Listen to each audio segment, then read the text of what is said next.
وقت گزرنے کا احساس ہی نہیں ہوا تھا۔ سڑکوں پر کاریں، ٹرک اور موٹر بائکس آ اور جا رہی تھیں۔ ہوٹل کے احاطے میں چند جوڑے دکھائی دیے جو سردی انجوائے کر رہے تھے۔ ان کے ہلکے ہلکے کہکہے بھی سنائی دے رہے تھے۔ ان کو دیکھتے دیکھتے اچانک میری نظریں ایک بینچ پر بیٹھی لڑکی پر پڑی۔ وہ سر اٹھائے مجھے ہی دیکھ رہی تھی۔ اس کے دیکھنے پر مجھے اپنے وجود میں سرسراہٹ سی دوڑتی ہوئی محسوس ہوئی۔ دماغ میں فوراً یہ خیال آیا کہ کہیں یہ ہیری ٹام کے گروپ سے تو نہیں۔ اس لڑکی نے ہاتھ کے اشارے سے مجھے ہائے کہا تو جواباً میں نے بھی ہائے کہتے ہوئے اپنی نظریں پھیر لیں اور کسی اور طرف دیکھنے لگا۔ لمحہ بھر کے بعد میں نے کن اکھیوں سے دیکھا تو وہ میری طرف ہی دیکھ رہی تھی۔ میں کچھ دیر کھڑکی پر کھڑا باہر کی چہل پہل دیکھتا رہا، پھر کھڑکی کو بند کر کے بیڈ پر آ کر گرنے والے انداز میں بیٹھ گیا۔ کرنے کو کچھ تھا نہیں اور فارغ وقت گزارنا بہت مشکل لگتا تھا، چنانچہ وقت گزاری کے لیے میں نے ٹی وی آن کر لیا۔ کئی چینل سرچ کرنے کے بعد بالآخر میں نے ایک مووی والا چینل سلیکٹ کیا اور مووی دیکھنے میں مگن ہو گیا۔ وہ ہالی ووڈ اداکار وین ڈیم کی مووی تھی جو ایکشن اور مار دھاڑ سے بھرپور تھی۔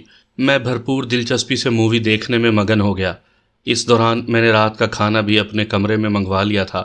کھانا بھی کھاتا رہا اور مووی سے بھی لطف اندوز ہوتا رہا۔ کھانے سے فراغت کے بعد کافی منگوا کر پی۔ کافی ختم ہو گئی تھی لیکن مووی ابھی چل رہی تھی۔ اس کا اینڈ چل رہا تھا، فائرنگ ہو رہی تھی، بم چل رہے تھے، کاریں تباہ ہو رہی تھیں، بندے مر رہے تھے اور بالآخر وین ڈیم ولن کو کیفرے کردار تک پہنچانے میں کامیاب ہو جاتا ہے۔ مووی کے ختم ہوتے ہی میں نے ٹی وی آف کیا اور بستر پر لیٹ کر سو گیا۔ 4 روز میں اسی ہوٹل کے کمرے میں بند رہا۔ جولیا کی ہدایت کے مطابق میں نے اپنا حلیہ بدلنے کی حتی الامکان کوشش کی تھی، لیکن ظاہر ہے میرے پاس میک اپ کا سامان تو تھا نہیں، اسی لیے میں نے بالوں کا سٹائل تبدیل کر لیا، ساتھ ہی کلین شیو بھی ہو گیا، جس سے میرے خیال کے مطابق میرا حلیہ کافی حد تک بدل گیا تھا۔ رات کو ڈنر سے فارغ ہوا ہی تھا کہ جولیا کی کال آ گئی۔ بولی، مورس، میں اپنے گھر شفٹ ہو گئی ہوں، میں نے انکل ہیم کو تمہیں لینے کے لیے بھیج دیا ہے، تم ان کے ساتھ آ جاؤ۔ اچھا، یہ تو بڑی خوشی کی بات ہے، میں نے مسرت کا اظہار کیا۔ ہوٹل میں رہ کر میں پاگل ہونے کی حد تک بور ہو چکا ہوں۔ جانتی ہوں لیکن مجبوری تھی، وہ جواباً بولی۔ اچھا تم آ جاؤ پھر باتیں کریں گے۔ اوکے، میں نے لمبی سانس لی۔ چلو ہوٹل سے تو جان چھوٹی۔ 1 گھنٹے کے بعد انکل ہیم ہوٹل پہنچ گئے۔ جولیا نے انہیں میرا نمبر دے دیا تھا، اس لیے ہوٹل پہنچ کر انہوں نے مجھے کال کی تھی۔ میں نے چونکہ اپنا حلیہ مناسب حد تک بدلا ہوا تھا، اس لیے پہلے تو انکل ہیم مجھے پہچان نہ سکے، لیکن جب میں نے ہائے کہا تو انکل چونک پڑے۔ ینگ مین، تم تو پہچانے ہی نہیں جا رہے، انکل ہیم مسکراہٹ کے ساتھ بولے تو میرے لبوں پر پھیکی سی مسکراہٹ پھیل گئی۔ بہرحال اس حلیے میں تو تم بہت ہینڈسم لگ رہے ہو۔ شکریہ انکل، میں نے کہا۔ ان کی بات سے مجھے یہ تسلی ہو گئی تھی کہ واقعی میرا حلیہ بدل چکا تھا۔ جب وہ مجھے پہلی نظر میں پہچان نہیں سکے تھے تو یقیناً ہیری ٹام اور اس کے کارندے بھی نہیں پہچان سکیں گے۔ ویسے میرا ایک مشورہ ہے۔ وہ کیا انکل؟ آئندہ اپنا حلیہ ایسے ہی رکھنا، انکل ہیم مسکراتے ہوئے بولے۔ بہت پیارے لگ رہے ہو۔ اچھا اب ہوٹل سے چیک آؤٹ کرو، باقی کے ڈیوز میں نے ادا کر دیے ہیں۔ میں نے اس بات میں سر ہلا دیا۔ ہوٹل سے چیک آؤٹ کرنے کے بعد میں انکل ہیم کے ہمراہ روانہ ہو گیا۔ سارا راستہ میں چیک کرتا رہا تھا لیکن ہمارے تعاقب میں کوئی کار یا ٹیکسی نہیں تھی اور ہم بخیر و عافیت سے جولیا کے گھر پہنچ گئے۔ جولیا اپنے کمرے میں بیڈ پر نیم دراز تھی، اس کے پیٹ تک چادر تھی اور بیڈ کی دوسری طرف پڑی میز پر اس کا سیل فون اور ایک میگزین پڑا ہوا تھا۔ مسز ایملی جوزف بھی بیڈ کے قریب پڑے صوفے پر براجمان تھی۔ چونکہ سردی اپنے عروج پر تھی اس لیے ہیٹر بھی موجود تھا، جس کی گرمائش سے کمرے کا درجہ حرارت بہتر تھا اور سردی کا احساس نہیں ہوتا تھا۔ جولیا مجھے دیکھتے ہی خوشی سے کھل اٹھی، تاہم اس نے شرارت بھرے لہجے میں انکل ہیم سے کہا، انکل ہیم، میں نے آپ کو مورس کو لینے بھیجا تھا، یہ آپ کس ہینڈسم نوجوان کو لے آئے ہیں؟ انکل ہیم نے کہا لگایا، پہلی نظر میں تو میں بھی اسے نہیں پہچان سکا تھا، لیکن اس کی چال ڈھال سے معلوم ہوا کہ یہ مورس ہے۔ میں بھی زیر لب مسکرایا۔ مسز ایملی جوزف بھی مسکراتی نظروں سے مجھے دیکھ رہی تھی۔ میں ان کے پاس ہی صوفے پر بیٹھ گیا تھا۔ پھر انکل ہیم سب کے لیے کافی بنا کر لے آئے اور کافی پینے کے ساتھ ساتھ ہم باتیں کرنے لگے۔ کچھ دیر کے بعد انکل ہیم اور مسز ایملی جوزف اپنے اپنے کمروں میں سونے کے لیے چلے گئے۔ جولیا کے چہرے سے لگ رہا تھا کہ نیند اس کی آنکھوں سے کوسوں دور ہے، تاہم مجھے بھی نیند نہیں آ رہی تھی، اسی لیے وقت گزاری کے لیے میں اسی کے پاس بیٹھا رہا۔ مورس، جولیا سنجیدگی سے بولی، میرا خیال ہے میں تمہارے ساتھ انڈیا نہیں جا سکتی۔ ڈاکٹر نے 3 مہینے بیڈ ریسٹ کا کہا ہے، تبھی میری ٹانگ ٹھیک ہوگی۔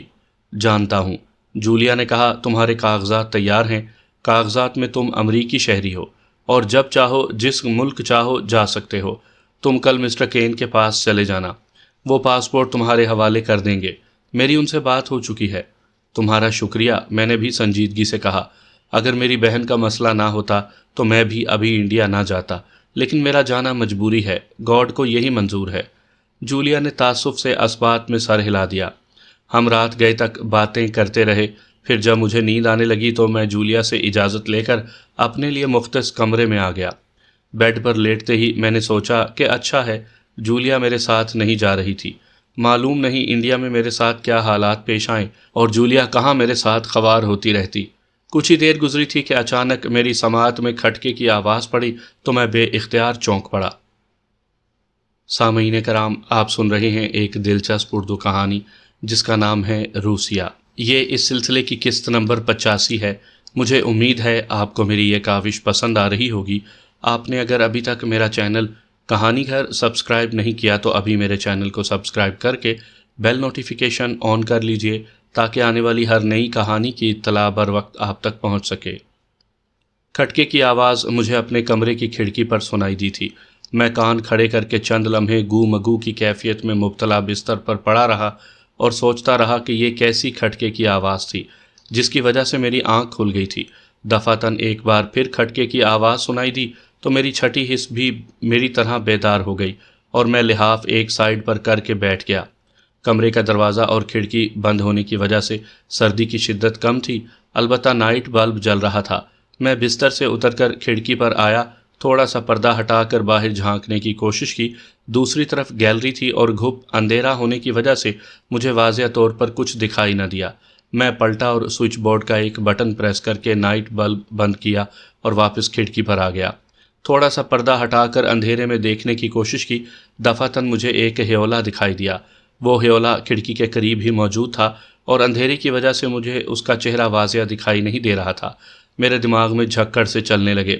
پہلا خیال یہی دماغ میں آیا کہ وہ یقیناً ہیری ٹام کا آدمی ہے اور میری موجودگی کی تصدیق کرنے آیا ہے۔ یہ سوال بھی بہت اہم تھا کہ اگر وہ ہیری ٹام کا آدمی ہے تو اسے یہ کیسے پتہ چلا کہ میں اس کمرے میں موجود ہوں، یا وہ صرف اندازے سے گیلری میں میرے کمرے کی کھڑکی کی طرف آ گیا تھا۔ چند لمحے کچھ سوچنے کے بعد میں کھڑکی سے ہٹ کر دروازے کی طرف بڑھا۔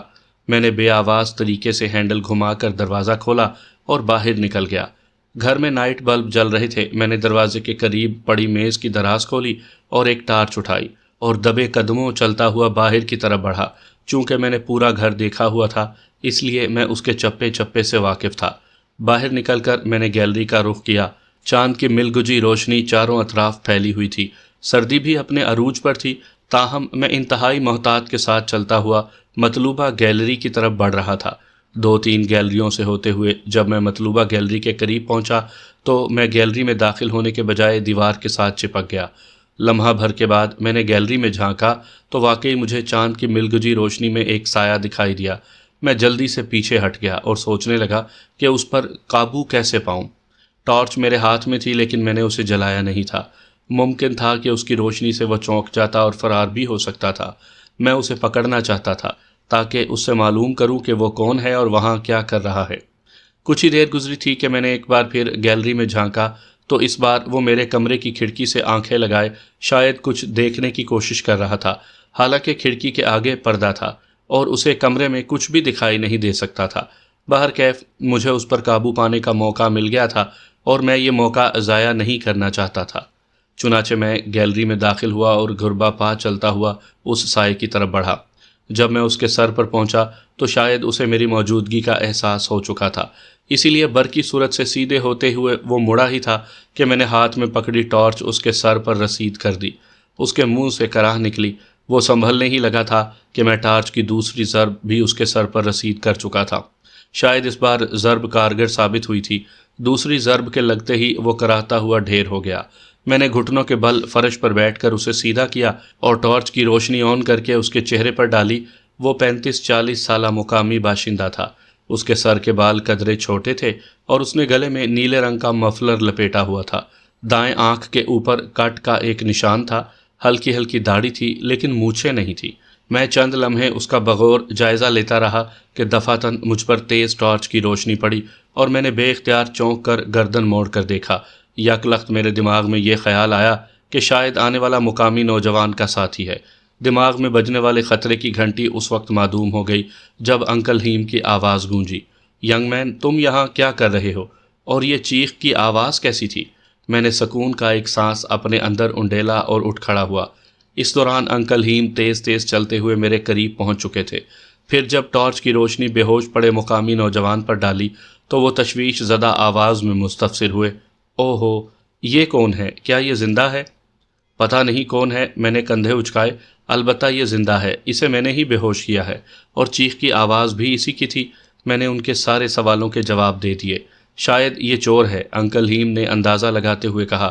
ممکن ہے، میں پولیس کو کال کرتا ہوں، انکل ہیم نے مڑتے ہوئے کہا۔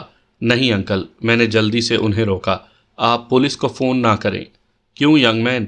وہ رکے اور مڑ کر استفہامیہ لہجے میں بولے۔ چور کو پولیس کے حوالے کرنا ضروری ہے، ورنہ یہ چوری کرنے سے باز نہیں آئے گا۔ ان کی بات درست تھی، لیکن میں متفق نہیں تھا، کیونکہ میں اس مقامی نوجوان سے پوچھ گچھ کرنا چاہتا تھا۔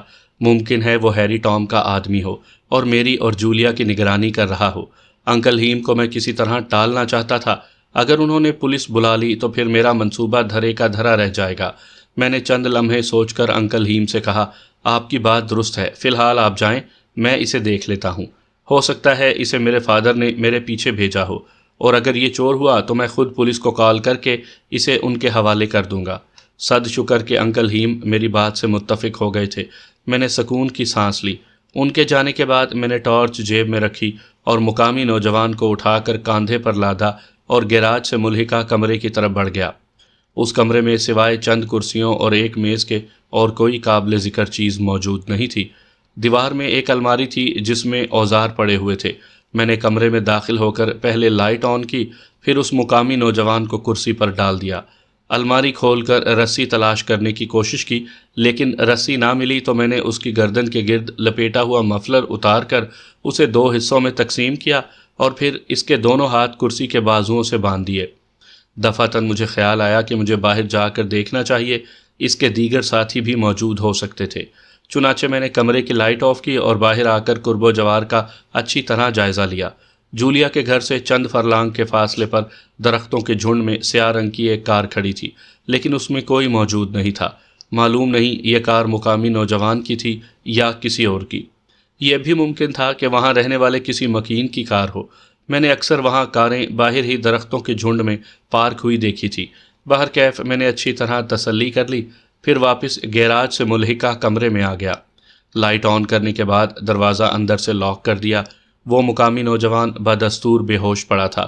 شکل اور حلیے سے وہ کسی طرح بھی چور دکھائی نہیں دیتا تھا، یہ میرا قیاس تھا۔ میں نے اس کا ناک اور منہ دونوں بیک وقت بند کر دیے تو کچھ ہی لمحوں کے بعد مقامی نوجوان ہوش میں آ گیا۔ مجھے دیکھ کر وہ حیران رہ گیا۔ میں نے ایک اور کرسی اٹھا کر اس کے سامنے رکھی اور آرام سے بیٹھ گیا۔ وہ نوجوان بڑے غور سے مجھے دیکھ رہا تھا۔ خوف اس کی آنکھوں اور چہرے پر واضح تھا۔ اپنے بارے میں خود بتانا پسند کرو گے یا میں پولیس کو کال کروں؟ میں نے اطمینان بھرے لہجے میں اس سے دریافت کیا۔ نہیں، پولیس کو کال مت کرنا، وہ ملتجیانہ لہجے میں بولا۔ میں جیل نہیں جانا چاہتا۔ کیا تم ہیری ٹام کے آدمی ہو؟ ہیری ٹام کے نام پر وہ چونکا اور اس کی آنکھوں میں غیر شناسائی کے تاثرات ابھرے۔ کون ہیری ٹام؟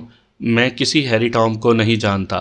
میں جانتا ہوں کہ تم ہیری ٹام کے آدمی ہو، لیکن اس کے خوف سے اقرار نہیں کر رہے۔ میں نے نفسیاتی وار کیا کہ شاید وہ خوف سے اگل دے۔ ایسے مواقع پر نفسیاتی وار ہمیشہ کارگر ثابت ہوتے ہیں۔ بتاؤ تمہیں ہیری ٹام نے یہاں کیوں بھیجا ہے؟ وہ جلدی سے بولا، نہیں، میں ہیری ٹام کا آدمی نہیں ہوں اور نہ ہی اسے جانتا ہوں۔ پلیز میری بات کا یقین کرو، میں سچ کہہ رہا ہوں۔ اس کے بولنے کے انداز اور چہرے کے تاثرات سے میں نے اندازہ لگا لیا کہ وہ سچ بول رہا ہے۔ وہ واقعی ہیری ٹام کا آدمی نہیں ہے۔ ہیری ٹام کے آدمی تو چھٹے ہوئے بدماش ہیں۔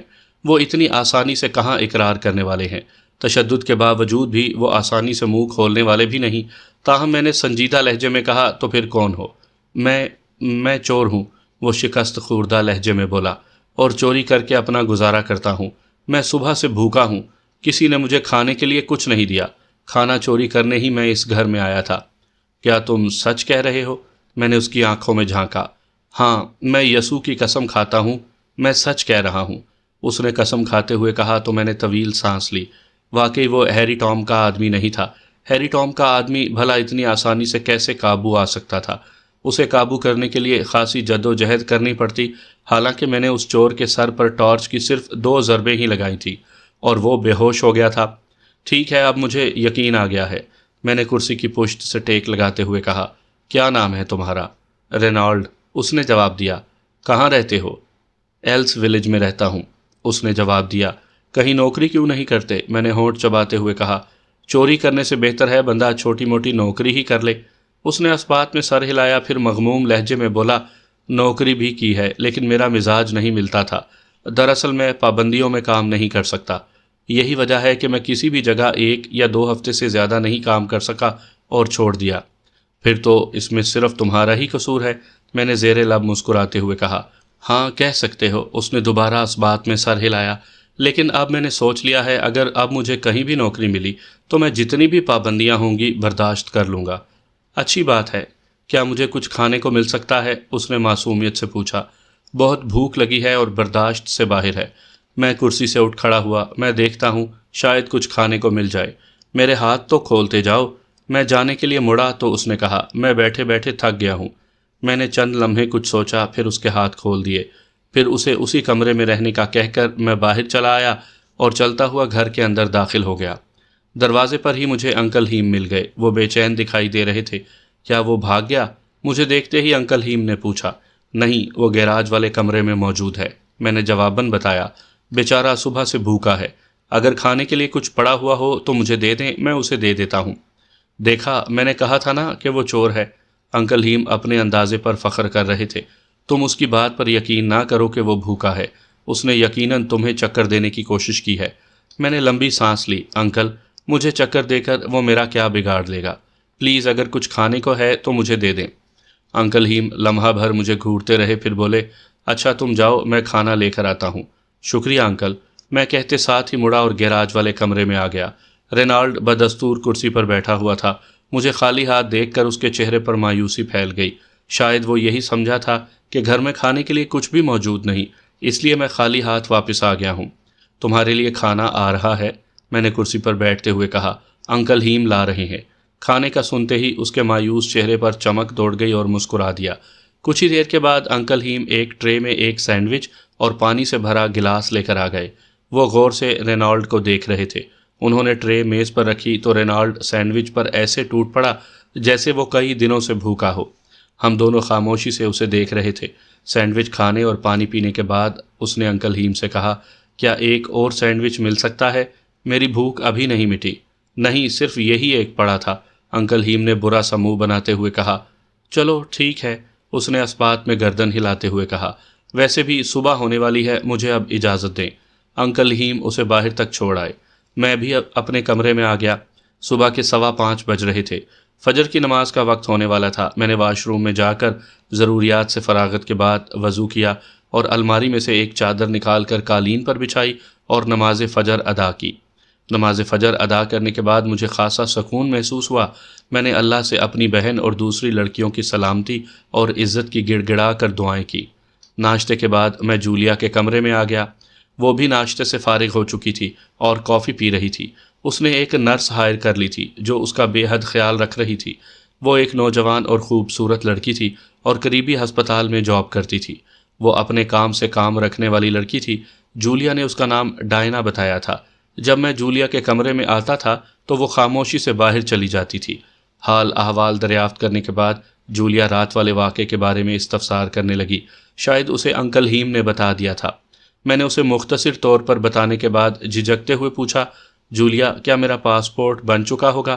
وہ زیر لب مسکرائی۔ ہاں، رات ہی مسٹر کین سے میری بات ہوئی ہے۔ تمہارا پاسپورٹ اور دیگر کاغذات تیار ہیں۔ میرے اندر خوشی کی ایک لہر دوڑ گئی۔ اچھا، یہ تو بہت خوشی کی بات ہے۔ تم آج 11 بجے مسٹر کین کے پاس چلے جاؤ، جولیا نے کہا۔ وہ تمہیں پاسپورٹ اور کاغذات دے دیں گے اور تم جب چاہو انڈیا جا سکتے ہو۔ آخر میں اس کے لہجے میں اداسی تھی جسے میں بخوبی سمجھتا تھا، تاہم میں نے اس بارے میں گفتگو کرنا مناسب نہیں سمجھا۔ ظاہری بات تھی کہ وہ اس حالت میں میرے ساتھ انڈیا نہیں جا سکتی تھی۔ لیکن وہ کسی غرض و غایت کے بغیر میری بھرپور مدد کر رہی تھی۔ میں نے جواباً کہا، تو مجھے ایڈریس دے دینا، میں ٹیکسی میں چلا جاؤں گا۔ ٹیکسی میں کیوں جاؤ گے؟ انکل ہیم کے ساتھ چلے جانا، جولیا نے ٹوکتے ہوئے کہا۔ میں نے انکل سے بات کر لی ہے۔ ٹھیک ہے، میں نے اس بات میں سر ہلاتے ہوئے کہا۔ پھر میں نے ایک خیال آنے پر اس سے پوچھا، کیا انکل ہیم کو پتہ ہے کہ میں مسٹر کین کے پاس کس مقصد کے لیے جا رہا ہوں؟ نہیں، جولیا نے نفی میں سر ہلایا۔ میں نے ان کو یہی بتایا کہ مسٹر کین کے پاس میرے کچھ ضروری کاغذات ہیں، وہی اٹھانے ہیں۔ پھر ہم ادھر ادھر کی باتیں کر کے وقت گزارتے رہے۔ انکل ہیم تو مارکیٹ چلے گئے تھے اور مسز ایملی جوزف نرس کے ہمراہ لان میں چلی گئی تھی۔ تقریباً 10:30 بجے انکل ہیم مارکیٹ سے آ گئے۔ میں ان کے ساتھ نکل پڑا۔ جولیا نے مجھے محتاط رہنے کی بے حد تلقین کی تھی۔ یہی وجہ تھی کہ میں نے اونی ٹوپی سر پر پہن لی تھی اور گلے میں مفلر ڈال لیا۔ فضا میں ہلکی ہلکی دھند کا راج تھا اور پھیکی پھیکی دھوپ بھی پھیلی ہوئی تھی، البتہ ہڈیوں میں گودا جما دینے والی سردی پڑ رہی تھی۔ چونکہ انکل ہیم نے ہیٹر آن کر دیا تھا، اس لیے سردی کا احساس کم ہو گیا تھا۔ کار میں خاموشی کا راج تھا، لیکن یہ راج زیادہ دیر برقرار نہ رہا۔ انکل ہیم نے کہا، ینگ مین، تم جولیا سے کب شادی کر رہے ہو؟ ان کی بات پر میں بے اختیار چونکا۔ انکل ہیم نے زیر لب مسکراتے ہوئے مجھے دیکھا، پھر اپنی توجہ ڈرائیونگ پر مرکوز کر لی۔ انکل، کیا آپ سے جولیا نے اس بارے میں بات کی ہے؟ میں نے پوچھا تو وہ کہا لگا کر ہنس پڑے۔ نہیں، اس سے اس بارے میں کوئی بات نہیں ہوئی، انکل ہیم نے کہا۔ میں اپنے طور پر پوچھ رہا ہوں۔ دراصل میں چاہتا ہوں کہ تم دونوں جلد از جلد شادی کر لو۔ ایملی سے بھی اس بارے میں بات ہوئی ہے، وہ بھی یہی چاہتی ہے۔ جولیا کو تم جیسے لائف پارٹنر کی ضرورت ہے جو اس کا ہر طرح سے خیال رکھ سکے۔ ابھی میری جولیا سے اس حوالے سے بات نہیں ہوئی، میں نے ٹھنڈی سانس بھر کر کہا۔ تو کرو نا بات، انکل ہیم نے کہا۔ مجھے یقین ہے کہ وہ تمہاری بات نہیں ٹالے گی۔ ہم چاہتے ہیں کہ جب اس کی ٹانگ ٹھیک ہو جائے تو تم دونوں شادی کر لو۔ ٹھیک ہے، میں جولیا سے بات کرتا ہوں۔ Good bye. انکل، ایک بات پوچھوں؟ میں نے موضوع کا رخ بدلنے کی خاطر کہا۔ ہاں پوچھو۔ آپ نے شادی کیوں نہیں کی؟ لمحہ بھر سوچنے کے بعد میں نے پوچھا۔ میری بات پر وہ گہری سانس خارج کرتے ہوئے بولے، میں نے شادی کی تھی ینگ بوائے۔ میں نے دلچسپی سے انہیں دیکھا۔ اچھا، پھر آپ کی مسز؟ انکل ہیم نے درمیان میں ہی میری بات کاٹ دی۔ شادی کے کچھ عرصے کے بعد ہی اس نے مجھ سے ڈائیورس لے لی۔ وہ کیوں؟ مجھے تجسس ہوا۔ انکل ہیم نے ایک بار پھر ٹھنڈی سانس خارج کی، ساتھ ہی انہوں نے دوسری سڑک کی طرف کار موڑ دی۔ وہ میری کزن تھی، اس کا نام ڈائنا تھا اور وہ اپنے یونی فیلو کو پسند کرتی تھی۔ میں اس کی پسند سے ناواقف تھا۔ میں ایک میڈیسن کمپنی میں جاب کرتا تھا۔ ڈالرز کی ریکوری کے لیے میں کبھی کبھار دوسرے شہر بھی جاتا رہتا تھا۔ ایک روز میں کمپنی کے پیسوں کی ریکوری کے لیے دوسرے شہر گیا تھا اور میری واپسی 2 روز بعد تھی، لیکن ریکوری جلدی ہو گئی تھی، اس لیے میں اگلے روز ہی واپس آ گیا۔ رات کو جب میں گھر چلا گیا، میرے پاس گھر کی ڈپلیکیٹ چابی تھی۔ جب میں اپنے کمرے میں پہنچا تو میں نے ڈائنا کو ایک لڑکے کے ساتھ نازیبا حالت میں دیکھ لیا۔ بس اسی روز ہی مجھے ڈائنا سے نفرت ہو گئی اور پھر ہم باہمی رضامندی سے ایک دوسرے سے علیحدہ ہو گئے۔ تفصیل بتانے کے بعد وہ خاموش ہو گئے۔ ان کی آنکھیں نم ہو گئی تھیں اور وہ ضبط کا مظاہرہ کر رہے تھے۔ اس کے بعد آپ نے شادی نہیں کی؟ نہیں، انکل ہیم نے نفی میں سر ہلایا۔ کیوں؟ انہوں نے اپنی بات کی وضاحت نہ کی تو میں نے دریافت کیا۔ عورتوں پر سے میرا اعتبار اٹھ گیا تھا، وہ صراحت سے بولے۔ میں اس وقت جوان تھا، ہینڈسم تھا، لڑکیاں مجھ سے شادی کرنا چاہتی تھی، لیکن میں نے پھر کسی لڑکی میں دلچسپی نہیں لی۔ میں اپنی بھانجی ایملی کے پاس آ گیا اور یہیں رہنے لگا۔ مجھے یہاں رہتے ہوئے 30 سال ہو گئے ہیں۔ میں نے بھی طویل سانس لی۔ انکل ہیم کی کہانی دکھ بھری تھی۔ ایسے کئی واقعات ہمارے ملک میں بھی ہوتے ہیں۔ اخبارات میں پڑھتا رہتا تھا کہ فلاں شادی شدہ لڑکی اپنے آشنا کے ساتھ فرار ہو گئی، فلاں شادی شدہ لڑکی اپنے آشنا کے ساتھ رنگ رلیاں مناتی پکڑی گئی، وغیرہ وغیرہ۔ 11 بجے ہم مسٹر کین کے آفس کے باہر پہنچ گئے۔ چونکہ اس علاقے میں اور بھی کئی دفاتر تھے، اس لیے وہاں لوگوں کی اچھی خاصی رونق تھی۔ پارکنگ میں بھی کئی کاریں پارک تھیں، اس لیے انکل ہیم نے سڑک پر ہی کار روک لی تھی۔ میں نے کہا، انکل آپ یہیں ٹھہریں، میں مسٹر کین سے کاغذات لے کر ابھی آیا۔ ٹھیک ہے ینگ مین، انکل ہیم نے کہا، زیادہ دیر مت کرنا۔ میں یوں گیا اور یوں واپس آیا، میں نے چٹکی بجاتے ہوئے کہا۔ پھر میں تیز تیز قدم اٹھاتا ہوا اسی بلڈنگ کی طرف بڑھ گیا جس کے ایک آفس میں جولیا کے ساتھ مسٹر کین سے ملنے گیا تھا۔ لفٹ میں داخل ہونے سے پہلے میں نے چہرے پر ماسک لگا لیا تھا، کیونکہ ماسک کی خصوصی طور پر پابندی لازمی قرار دی گئی تھی۔ دفاتر میں اچھی خاصی رونق تھی۔ نوجوان لڑکیاں اور ادھیڑ عمر مرد و خواتین فائلیں اٹھائے ادھر سے ادھر جا رہے تھے۔ ان سب کے چہروں پر ماسک تھے۔ میں بغور سب کو دیکھتا ہوا مسٹر کین کے دفتر میں پہنچ گیا۔ مسٹر کین اپنے دفتر میں ہی موجود تھے۔ اس نے خوش دلی سے میرا استقبال کیا۔ پاسپورٹ اور دیگر کاغذات ایک بیگ میں موجود تھے جو مسٹر کین نے میرے حوالے کر دیا تھا۔ پاسپورٹ اور دیگر کاغذات حاصل کرنے کے بعد میں بے پناہ خوشی محسوس کر رہا تھا۔ کاغذات کی روح سے میں امریکن شہری تھا اور میرا نام مورس تھا۔ میرا تعلق ہیوسٹن کے ایک نواحی علاقے سے تھا۔ ولدیت میں بھی فرضی نام درج کیا گیا تھا۔ مجھے اس سے کوئی سروکار نہیں تھا۔ میں بس کسی طرح اس ملک سے نکل کر انڈیا جانا چاہتا تھا تاکہ اپنی بہن کو بازیاب کر سکوں۔ کچھ ہی دیر کے بعد میں انکل ہیم کے ہمراہ کار میں سوار واپس گھر کی طرف جا رہا تھا۔ دوران سفر ہمارے درمیان ہلکی پھلکی گفتگو ہوئی تھی۔ میں دل ہی دل میں یہ دعا کر رہا تھا کہ میں بخیر و خوبی اس ملک سے نکل کر انڈیا پہنچ جاؤں۔ پہلے ہی ہیری ٹام کی وجہ سے میرا کافی وقت برباد ہو چکا تھا، اس لیے میں اب کسی اور مشکل کا متحمل نہیں ہونا چاہتا تھا۔ جولیا اس حوالے سے بے لوث ہو کر میری بہت مدد کر رہی تھی۔ پاسپورٹ اور کاغذات چیک کرنے کے بعد اس نے کہا کہ وہ جلد ہی مجھے انڈیا بھجوانے کا بندوبست کر دے گی۔ جولیا بھی کافی بارسوخ تھی۔ اپنے ہوٹل کی آڑ میں اس نے کافی لوگوں سے تعلقات بنا رکھے تھے۔ کچھ اس کے آن جہانی فادر کے تعلقات کا بھی عمل دخل تھا۔ بہرکیف میں بہت پرجوش تھا اور جلد سے جلد انڈیا جانا چاہتا تھا۔ انڈیا روانگی سے پہلے میں ہیری ٹام سے رتن کمار کے بارے میں معلومات حاصل کرنا چاہتا تھا اور اس حوالے سے میں نے اور جولیا نے کافی غور و خوض کیا، لیکن کوئی نتیجہ برآمد نہ ہو سکا۔ رتن کمار کے بارے میں کچھ نہیں جانتا تھا۔ انڈیا میں اس نام کے ہزاروں افراد موجود ہوں گے۔ میں کس کس کے پیچھے بھاگتا پھروں گا؟ خواری سے بچنے کے لیے واحد حل رتن کمار کے بارے میں جاننا بے حد ضروری تھا۔ اسی لیے میں رتن کمار کے بارے میں ہیری ٹام سے جاننے کے لیے لایا عمل بنا رہا تھا، لیکن کچھ سمجھ میں نہیں آ رہا تھا۔ جیسے جیسے سوچتا تھا ذہن الجھ جاتا تھا۔ ہیری ٹام ہر وقت اپنے باڈی گارڈز کے ساتھ ہوتا تھا اور اس کے ہوٹل میں جا کر اس سے ملنا ویسے بھی بہت مشکل تھا۔ میں ویسے ہی اس کو مطلوب تھا۔ میں بے حد الجھا ہوا تھا۔ اس وقت میں بھی جولیا کے کمرے میں صوفے پر بیٹھا کافی سپ کرنے کے ساتھ ساتھ اس حوالے سے سوچ رہا تھا، جبکہ نرس جولیا کے لیے کچن میں سوپ تیار کر رہی تھی۔ کافی وہ مجھ سے پہلے ہی ختم کر چکی تھی۔ بالآخر میں نے کافی ختم کرنے کے بعد کپ میز پر رکھتے ہوئے فیصلہ کن لہجے میں کہا، میں نے فیصلہ کر لیا ہے جولیا۔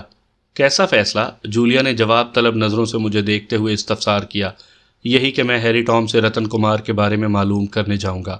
میں نے اسے اپنے فیصلے سے آگاہ کیا تو جولیا نے ماتھے پر بل ڈالے اور سنجیدہ لہجے میں بولی، مورس، کیا تمہارا دماغ خراب ہو گیا ہے؟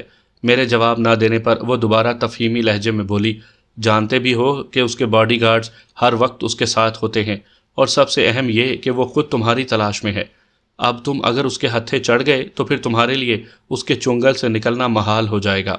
مجھے اس کی بات پر 100% اتفاق تھا، لیکن میری سوئی رتن کمار پر اٹکی ہوئی تھی۔ پھر تم ہی بتاؤ، میں رتن کمار کے بارے میں کس سے معلوم کروں؟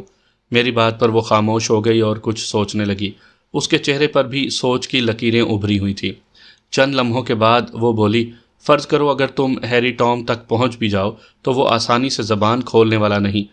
وہ یقیناً لڑکیوں کی خرید و فروخت کا ریکارڈ رکھتا ہوگا۔ میں نے کہا، مطلب اس نے کون سی لڑکی کس سے خریدی اور کس لڑکی کو کہاں اور کس کے ہاتھ فروخت کیا؟ ہاں شاید، جولیا نے کندھے اچکائے، ہمیں وہ ریکارڈ حاصل کرنا ہوگا۔